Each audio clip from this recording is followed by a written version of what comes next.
guys! Good afternoon! Sino bang kumakain ito guys? Kumakain ba kayo ng ganitong uri ng shell? Yummy ito guys! Tawag ito sa amin dito sa Bisaya na maanghang-anghang, may gata ito. Bagungon. Ito ay isang bagungon guys. Ganito magsup-sup ng bagungon. Nan. Sarap ito guys. Yan oh. Masarap ito guys, may gata at saka may kunting sipa ng anghang.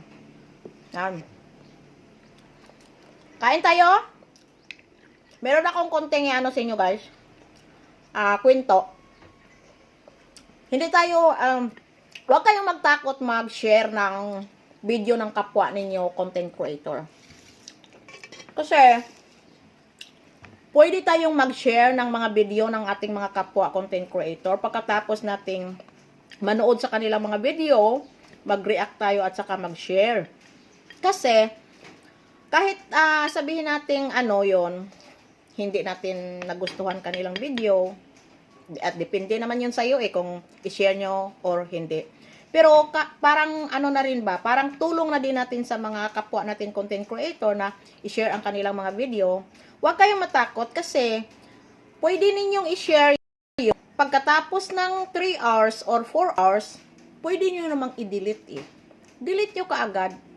Huwag kayong matakot mag-share na takutin na parang sabihin nyo na baka magka-violation ako, baka mayroong something sa kanyang video. It's okay pa rin yon. Delete natin kaagad. Huwag nating aabutin na hayaan na lang natin sa ating mga wall ang kanilang mga video na na-share natin. After 3 hours or 4 hours, delete natin yun kaagad. Yun na ang natin. Yun ang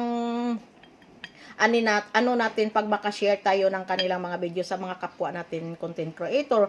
Bilang tulong na din natin sa kanila yun. Oo. Sa mga kapwa natin, huwag natin ipagdamot ang ating mga tulong sa kanila. Yun. Thank you for watching guys. Sana i-share nyo din ang video na ito. Thank you so much guys. Bye!